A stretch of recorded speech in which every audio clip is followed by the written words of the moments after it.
Bush which is releasing on 22nd of March. Shri Vishnu garu ఇవాళ మనతో ఉన్నారు. హలో, నమస్తే. మీరు పొదుపుగా మాట్లాడతారని తెలుసు, కానీ ఎందుకని ఇప్పటికి కూడా పొదుపుగా నవ్వుతారు? ఎందుకనా? నవ్వచ్చు కదా.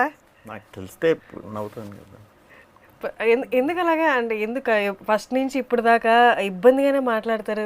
ఆ ఫ్రీనెస్ అంతా ఓన్లీ యాక్టింగ్లోనే చూపిస్తారా? ఏమోనండి, అదే ఏమో నాకు అంటే ఇప్పుడు నవ్వమంటారా గట్టిగా, లేకపోతే మాట్లాడమంటారా? ఒకసారి గట్టిగా నవ్వండి. నాకు నవ్వించడం అలవాటు అండి, నవ్వటం. ఓం భీమ్ బుష్ టైటిల్ నుండే అందరిని అట్రాక్ట్ చేస్తున్నారు. అండ్ మీ కాంబో గురించి చెప్పక్కర్లేదు, కాంబోకి నెక్స్ట్ వస్తాను. ఈ టైటిల్ సజెస్ట్ చేసింది ఎవరండి? సజెస్ట్ చేసింది నేనేనండి. సో టీం అందరికి కూడా బాగా నచ్చింది. సో అందరూ కూడా చూసిన తర్వాత పర్ఫెక్ట్ అనుకొని. ఓకే, మీరు ఓన్లీ మీ డెసిషనే ఫైనల్ ఉంటుందా స్క్రిప్ట్ డెసిషన్లో, లేకపోతే మీరు ఎవరి దగ్గర అయినా కూర్చొని ఆ ప్రాజెక్ట్ ఈ ప్రాజెక్ట్ వచ్చింది రెండిట్లో ఏ స్టార్ట్ చేయమంటావు అలా ఏమైనా డెసిషన్ లేదు లేదు. నేను అంటే మ్యాక్సిమం ప్రాజెక్ట్ ఓకే అయిన తర్వాత 6 months to 1 year నా అన్నీ అలాగే టైం తీసుకుంటాను. సో ఆ ప్రాసెస్లోనే మీ ఏదైనా డౌట్ ఉన్నా ఏదైనా క్లారిఫై చేయాలన్నా డైరెక్టర్తోనే, అంటే నాకు ఎవరైతే స్టోరీ చెప్పారో వాళ్ళతోనే. ఎవరి ఇన్వాల్వ్మెంట్ ఉండదు, ఎవరు చెప్పినా నేను విన్నాను బేసిక్గా. ఓకే, మీ కాస్ట్యూమ్స్ ఎవరు చూసుకుంటారు? ఏ ప్రాజెక్ట్ ఆ ప్రాజెక్ట్? అంతే అంతే అంతే సెపరేట్గా నేను సపరేట్గా ఇలా అలా అని ఎప్పుడు ఇప్పటి నుంచి చేస్తున్నాను. ఇప్పటి నుంచి సెపరేట్గా ఈ ఫిలిం తర్వాత నుంచి కొంచెం సెపరేట్గానే.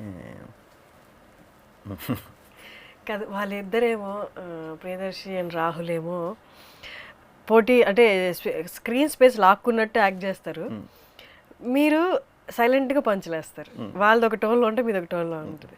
బట్ ఎలా స్క్రీన్ నా డైలాగ్ అని కొట్టుకున్నారా? ఎట్లుంది అసలు?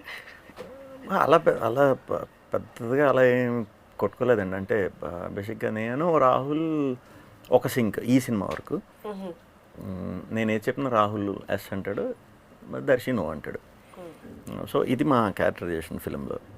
సో చాలా సింపుల్ అయిపోయింది అనమాట. నేను ఏదేదో చెప్తాను, ఆడు అంటాడు అంటాడు. ఇలా వెళ్ళే క్యారెక్టరైజేషన్ అనమాట. ఫస్ట్ నుంచి లాస్ట్ వరకు ఇలాగే ఉంటుంది. బట్ చాలా అరుదుగా వస్తుంది ఇలాంటి ఆపర్చునిటీ. అంటే ఎక్కువ హీరోయిన్తో ఉంటుంది, లేకపోతే ఫాదర్ కానీ సిస్టర్ ఇలా ఉంటుంది.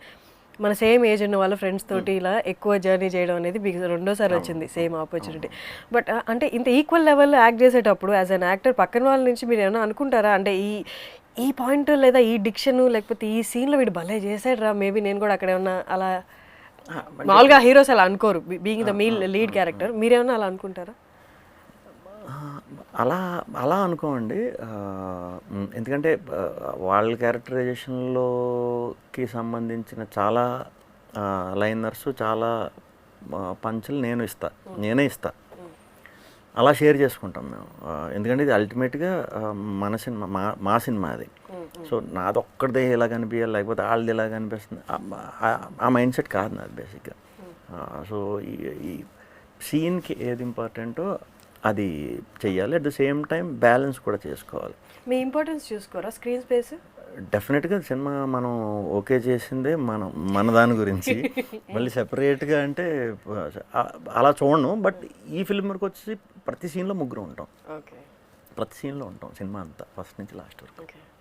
నేను ఇంతకుముందు ఒక సినిమాకి విన్నాను మీరు ఎడిటింగ్లో కూడా బాగా ఇన్వాల్వ్ అవుతారు అని. ఈ సినిమాలో ఎడిటింగ్లో ఎంతవరకు ఇన్వాల్వ్ అయ్యారు? ఈ సినిమా కదండి, ఏ సినిమా అయినా సరే నేనే కాదు, ఒక టీం కింద సినిమా చేసినప్పుడు అందరూ అన్నట్లు ఇన్వాల్వ్ అవ్వాలనేది నా పాయింట్. అది కెమెరామెన్ ఇన్వాల్వ్ అవ్వాలి, డైరెక్టర్ అలాగే ఇన్వాల్వ్ అవుతాడు, అసిస్టెంట్ డైరెక్టర్స్ కూడా ఇన్వాల్వ్ అవ్వాలి, టీం అంతా ఇన్వాల్వ్ అవుతేనే ఎప్పుడు కూడా ఒక ఫ్రూట్ఫుల్ ప్రాజెక్ట్ అవుతుందని నా నమ్మకం. సింగిల్ డెసిషన్ మీద వెళ్ళిపోవడానికి, ఇది మనం ఇంట్లో పెట్టుకోవడానికి కాదు కదా ఏ సినిమా తీసినా. అందరూ ఇప్పుడు బయటికి జనానికి చూపించే ముందు అందరం కలిసి అందరూ సాటిస్ఫై అవుతారా లేదా, లాజిక్ లేకుండా సాటిస్ఫై అవుతారా అంటే అలా అంటలేదు నేను. అట్లీస్ట్ టీం వర్క్ అయినా అందరూ సాటిస్ఫై అవ్వాలి, అప్పుడే అది బయటకు వెళ్తే బాగుంటుంది అనేది నా ఉద్దేశం. అందుకే నేనే అందరిని ఇన్వాల్వ్ చేయడానికి ట్రై చేస్తాను. కొంతమందికి ఇంట్రెస్ట్ ఉండదు పెద్దగా, వాళ్ళు వేరు. మనం హీరోయిన్లు కూడా ఇన్వాల్వ్ చేద్దాం చూస్తాం, కాబట్టి వాళ్ళకి మన ఊర్లో ఉండరు కాబట్టి వాళ్ళు రేర్గా అవుతూ ఉంటారు. ఓకే, మీరు ఇన్వాల్వ్ చేస్తా అంటున్నారు, సరే ఫైన్. బట్ డైరెక్టర్ కూడా ఆయనకు ఒక ఉంటుంది కదా, ఆయన స్పేస్ ఉంటుంది కదా, ఇది నేను చూసుకుంటా కదా, మీరు ఎందుకు ఇన్వాల్వ్ అవ్వడానికి ఆయన ఫీల్ అయితే అప్పుడు ఆయనే చేసుకోవాలి, మాతో చేయకూడదు. ఆయనే యాక్టింగ్ చేసుకోవాలి, ఆయనే కెమెరా పట్టుకుని. ఎడిటింగ్ వర్క్, ఎడిటింగ్కి ఎడిటర్కి సంబంధించిందండి, అసలు బేసిక్ డైరెక్టర్ ఎంటర్ అవ్వకూడదు. నేను ఇంత క్వశ్చన్ కూడా ఎడిటింగ్ గురించి అడిగాను. అదే అంటున్నాను, ఎడిటింగ్ అనేది ఎడిటర్కి సంబంధించింది. ఈ డైరెక్టర్ అనేది అంటే మనం అలా ఫాలో అవ్వట్లేదు, ఇప్పుడు అసలు అలా ఫాలో అవ్వట్లేదు. డైరెక్టర్ అనేవాడు అన్నట్లో దూరతాడు, విచ్ ఇస్ వెరీ గుడ్. అలా అందరూ దూరాలంటున్నాను. డైరెక్టర్ ఒక్కడే కాదు ఎడిటింగ్ తెలిసినాడు. బట్ డెసిషన్, ఫైనల్ డెసిషన్ ఎవరితో? అది గ్రూప్ డెసిషన్ ఉండాలి.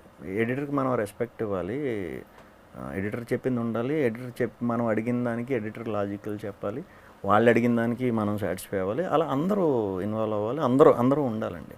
ఓకే, చాలా కొత్తగా విన్నాను అనమాట. యూజువల్లీ చాలా యాక్టర్స్ చాలామంది బీయింగ్ ఏ డైరెక్టర్, ఆయన 24 క్రాఫ్ట్స్ మీద ఆయన గ్రిప్ ఉంటుంది కాబట్టి ఆయన డెసిషనే ఫైనల్ అంటారు. అంటే 24 క్రాఫ్ట్స్ మీద నిజం చెప్పాలంటే అందరికీ గ్రిప్ ఉండదండి. గ్రిప్ ఉంటే అన్నీ చేసుకోవచ్చు కదా వాళ్ళే.